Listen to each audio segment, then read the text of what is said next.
사랑과 은혜가 풍성하신 하나님 아버지, 오늘도 저희를 예배의 자리로 불러주시니 감사합니다. 오늘은 사순절이 시작하는 사순절 첫째 날입니다. 사순절을 보내며 예수님의 십자가 사랑과 순종을 다시 깊이 묵상하게 하시고 우리의 삶을 돌아보며 회개와 결단으로 주님 앞에 가까이 나아가게 하여 주옵소서.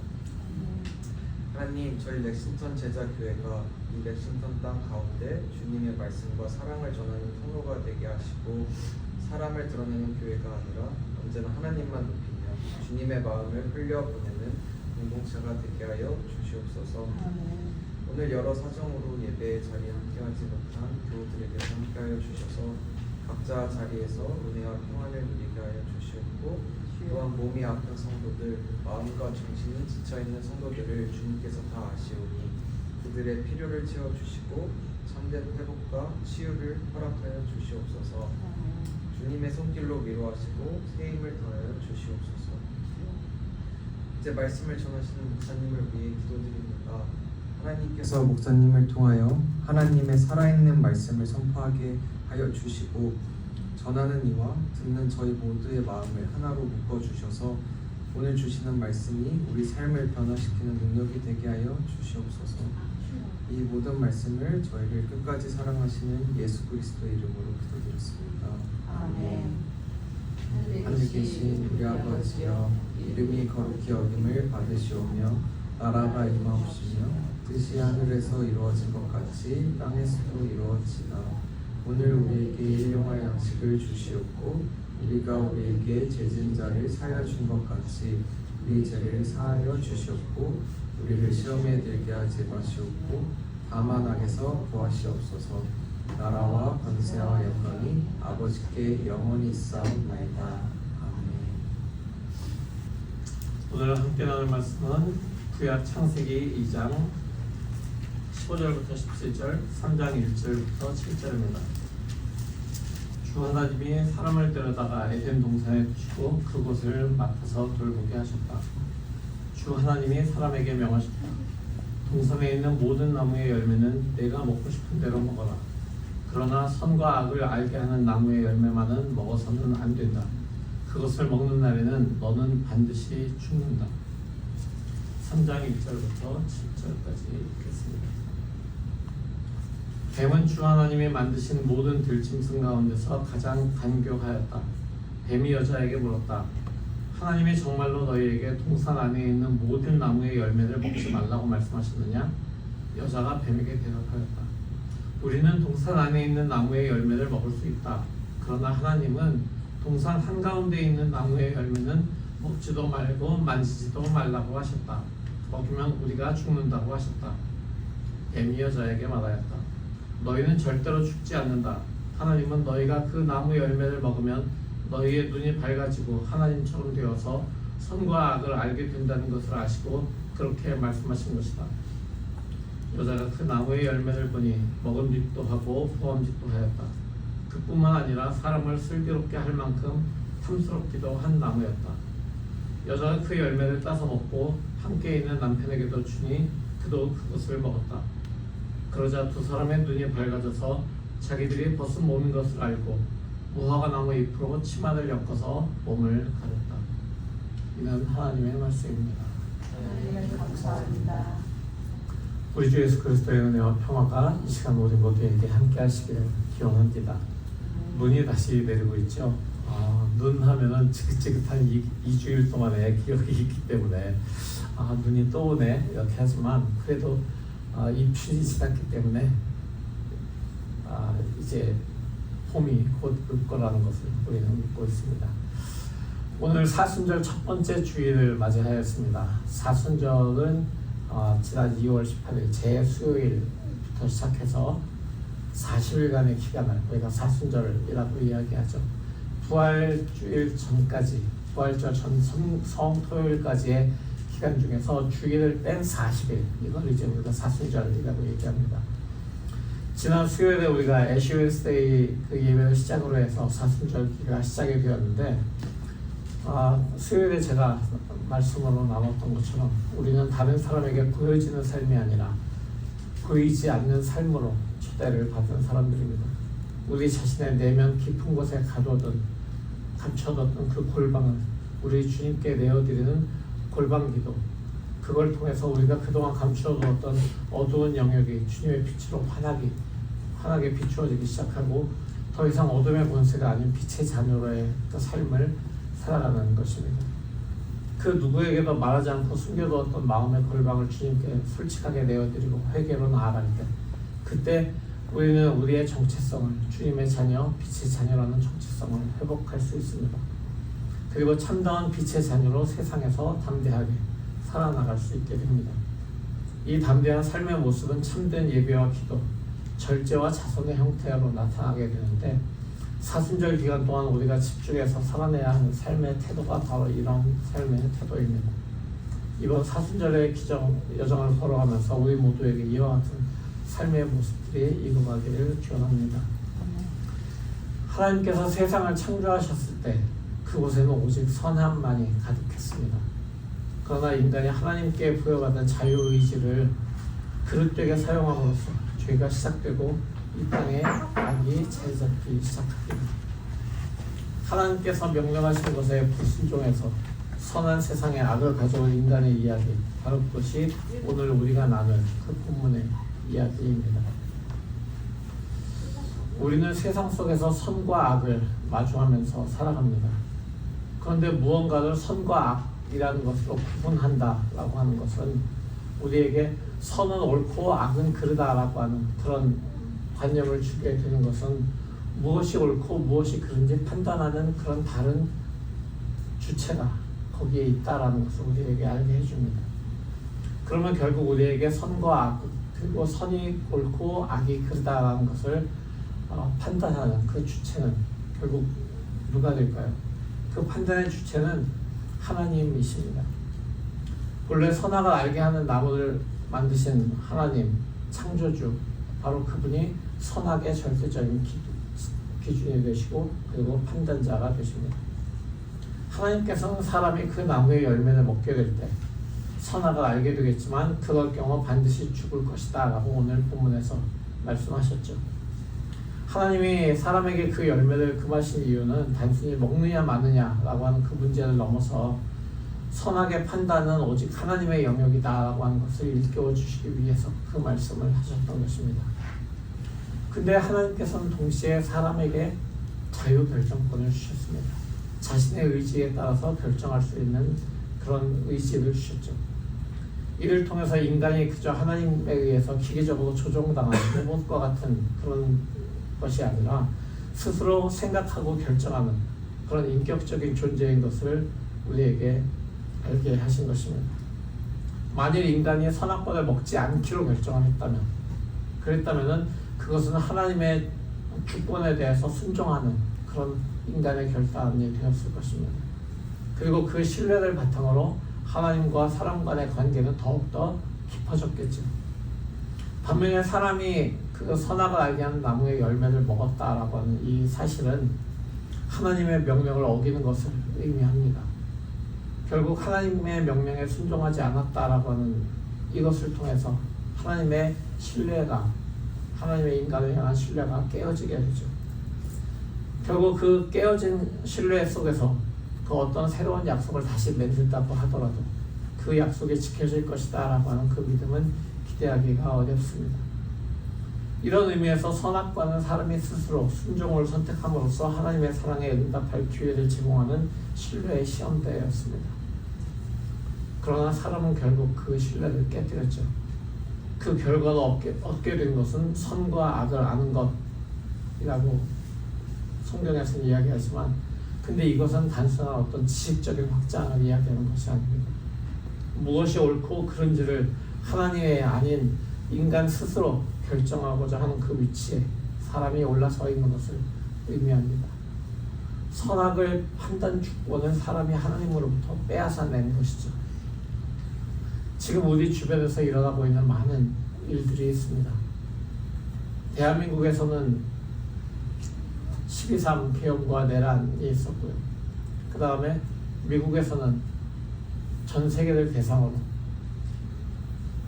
관세를 먹이려고 하는 그런 일이 일어났고, 물론 대법원에 의해서 그것이 헌법에 위배된다라고 판단이 되었는데도 또 다른 법으로 그 관세를 먹이기 시작합니다. 그리고 이민자를 탄압하고 또 각 나라가 다른 나라들을 침공하는 이런 모든 일들이 있습니다.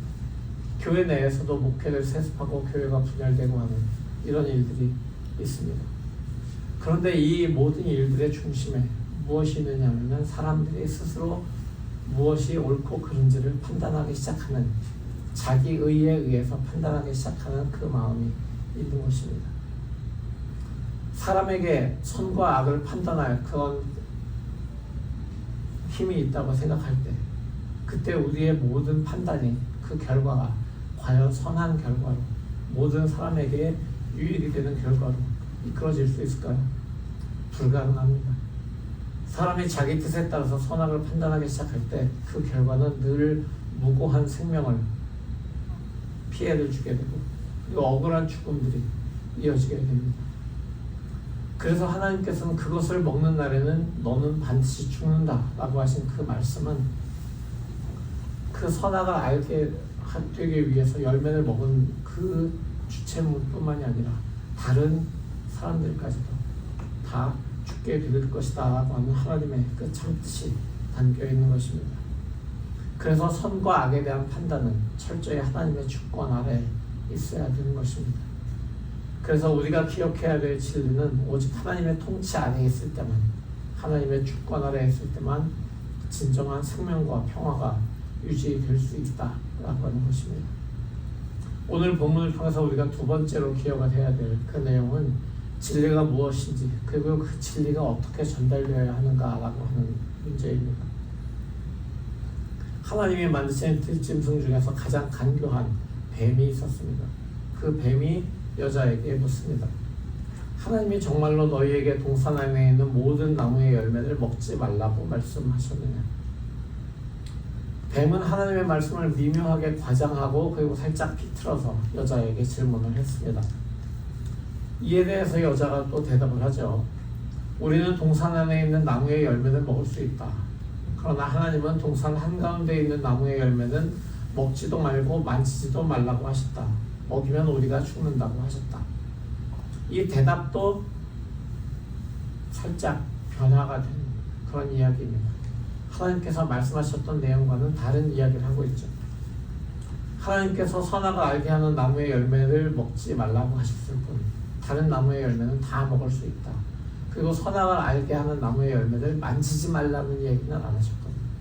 근데 이 여자는 그렇게 만지지도 말라라고 하셨다라고 이야기하고 있습니다. 이 대화에서 우리가 주목해야 될 것은 하나님의 말씀, 진리이신 하나님의 말씀을 어떻게 해석하느냐에 따라, 어떻게 전달하느냐에 따라서 상황이 전혀 다르게 전개된다라고 하는 것입니다. 하나님의 말씀은 굉장히 단순하고 명쾌합니다. 하지만 그 말씀을 비틀어서 생각하거나 자신의 생각을 덧붙여서 집어넣기 시작할 때, 자의적으로 해석하기 시작할 때, 그때 우리는 하나님의 뜻과 어긋난 행동의 결과를 마주하게 됩니다. 하나님의 말씀은 진리입니다. 그러나 그 진리를 조금씩 변형하기 시작하면 그 변형된 해석이 교리의 성격을 띠게 되고 그것을 사람들에게 강요하기 시작할 때 그것은 무서운 결과로 이어질 수 있습니다. 시대와 문화에 따라 말과 글이 변하기 때문에 하나님의 말씀을 우리가 읽고 해석하는 방식들은 조금씩 달라질 수 있습니다. 하지만 그 해석이 하나님의 선하신 하나님의 진리를 의심하게 만든다면 우리는 이미 잘못된 길로 들어서기 시작하는 것입니다. 진리를 인간의 생각과 판단으로 재단한 그 결과는 교회의 그 모든 역사 속에서 참혹하게 나타났습니다. 기독교 역사 속에 나타난 많은 이단들, 잘못된 마녀 사냥과 종교 재판, 그리고 종교 전쟁들이 그 증거입니다. 하나님의 진리는 성경을 통해서 우리에게 전달되었습니다. 그리고 우리는 그 진리를 삶 속에 받아들이고 온전하게 살아내야 됩니다. 진리의 왜곡은 하나님을 전적으로 부정하는 것에서 시작되지 않았습니다.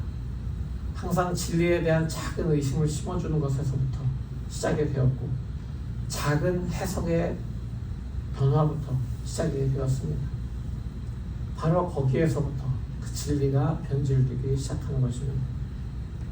성경 말씀에 있다 보면 분명하지 않은 번역들이 분명히 있습니다. 그리고 표현도 좀 이상한 표현들이 있을 수 있고, 그리고 우리가 이해되지 않는 그런 본문들이 있을 수 있습니다. 바로 그런 것에서 생각되는 그 의심이 우리에게 들 수 있죠. 근데 그 의심을 해결하려고 하는 그 방법에 있어서 우리가 그리스도 예수 안에서 또 성경 안에서 그 모든 해답을 찾아 나가야지, 예수님 밖에서, 성경 밖에서 또는 교회 밖에서 그 해답을 찾으려고 한다면 우리는 결국 잘못된 결론에 이르게 됩니다. 성경을 성경으로 해석해야 된다, 성경을 성경으로 풀어야 된다라는 그런 이야기가 있습니다. 성경에서 기록된 의문은 성경 안에서 그 답을 발견해야 된다라는 이야기죠. 이를 위해서 우리가 성경을 정확하게 아는 것이 중요합니다. 그래서 성경을 외워야 되는 이유도 거기에 들어있는 것입니다. 그렇지 않으면 거기에서 한두 글자가 변형되어서 사용되어질 때 우리는 진리와 전혀 다른 길을 따라가게 되기 때문입니다. 오늘 본문에서 기억해야 될 세 번째 핵심이라고 하는 것은 현실에 대한 가짜 결핍, 그것이 우리의 삶을 흔든다라고 하는 이야기입니다. 하나님은 사람에게 동산 모든 나무의 열매를 먹을 수 있게 허락하셨습니다. 단 한 가지, 선과 악을 알게 하는 나무의 열매만은 먹지 말아라 라고 이야기했습니다. 1000개를 가지고 있는데 한 개가 허락되지 않았다 그래서 우리가 그것을 결핍이라고 이야기할 수는 없습니다. 하지만 사람은 뱀의 유혹에 빠져서 자신에게 허락되지 않은 그 단 한 가지, 그것을 결핍으로 여기기 시작했습니다. 그리고 그것을 채우기 위해서 스스로 자신에게 주어진 의지를 사용하기 시작합니다. 선악을 알게 하는 나무의 열매가 결핍으로 여자에게 다가오자 그 열매는 굉장히 먹음직하게 보였습니다.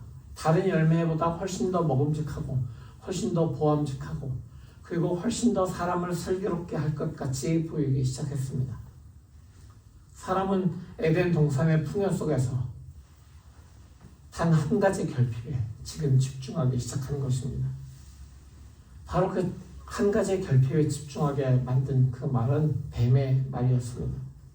뱀은 하나님께서 사람에게 다스리라고 맡겨주신 들짐승 중에 하나였습니다. 분명히 하나님께서는 짐승들을 다 지으시고 공중의 새와 물고기까지 지으시고 사람들에게 그것을 다스려라 라고 말씀하셨습니다. 근데 사람이 결핍의 시선을 뺏기기 시작하자마자, 그렇게 할 수 있다는 가능성을 눈치채자마자 우리가 다스려야 될 대상이었던 뱀이 오히려 우리에게 그 결핍에 대해서 집중하게 만들기 시작합니다. 그리고 우리는 자신이 돌보고 다스려야 할 존재의 말을 듣고 따르고 흔들리기 시작하는 것입니다. 평소라면 하찮게 여겼을 그런 뱀의 유혹일 수 있습니다. 근데 분별력을 잃은 상태에서 결핍이 나에게 있어 라고 느끼기 시작한 바로 그 상태에서 한낱 미물의 한마디가 강력한 힘을 지금 발휘하고 있는 것입니다. 그런데 그 결과는 아주 처참했습니다. 사람은 뱀의 말처럼 하나님과 같이 되지도 슬기롭게 되지도 못했습니다. 뱀의 말을 듣고 그것에 마음이 동해서 자기의 의지를 가지고 선악과의 열매를 따서 먹게 되고 남자에게도 주어서 먹게 했다라고 하는 그 결과는 선악을 알게 되어서 굉장히 분별력이 있게 된 삶을 살아가지 못했습니다. 오히려 눈이 밝아져서 자신들의 벌거벗음을 보게 되었습니다.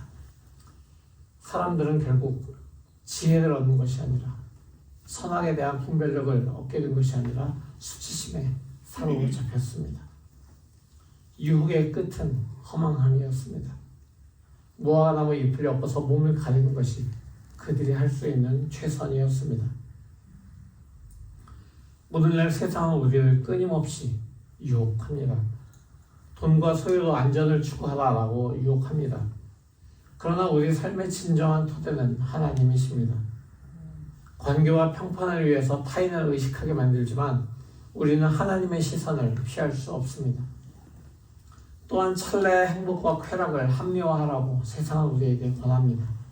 이 정도는 괜찮다라고 하는 그 타협에서 그러나 중독이 시작됩니다.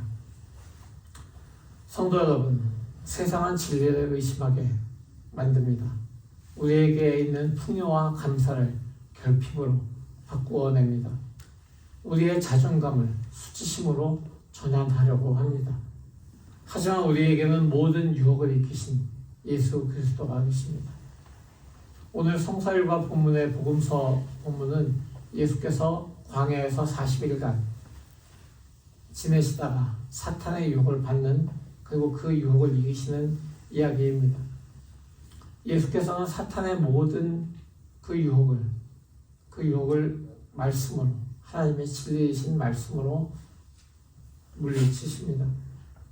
그리고 예수께서는 순종으로 십자가의 길을 걸어가십니다. 결국 예수께서 순종으로 십자가의 길을 걸으심으로 죄의 사슬을 끊고 참 자유를 주시는 구원자가 되셨습니다. 바로 그 주님의 걸으신 십자가의 길, 그것이 우리를 살리는 유일한 생명길인 것입니다. 이제 우리는 사순절의 여정 속에서 주님께서 걸으신 그 십자가의 길을 묵상하며 지내게 됩니다. 이 사순절의 여정 속에서 우리가 붙들어야 될 참된 진리가 무엇인지, 우리가 가져야 될 참된 주님의 그 마음이 무엇인지 그것을 깨닫고, 우리가 가져야 될 경건의 태도 속에서 주님과 동행하고 주님의 걸으신 길을 따라 걷는 그런 우리가 되어야 됩니다.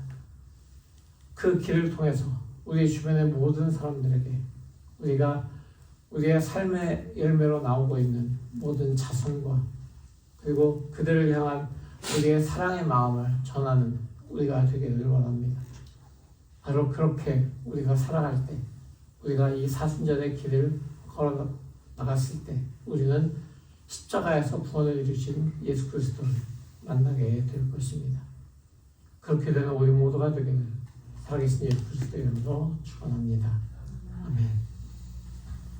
오늘 말씀을 가지고 잠시 우리 마음에 이 말씀을 심으며 나아가길 원합니다. 이 말씀을 통해서 우리 마음에 우리가 붙잡아야 될 진리가 무엇인지 깨닫고, 그 진리를 우리 마음에 심고 그 진리가 우리 마음에서 자라나고 열매를 맺기를 바랍니다. 다 같이 기도하겠습니다.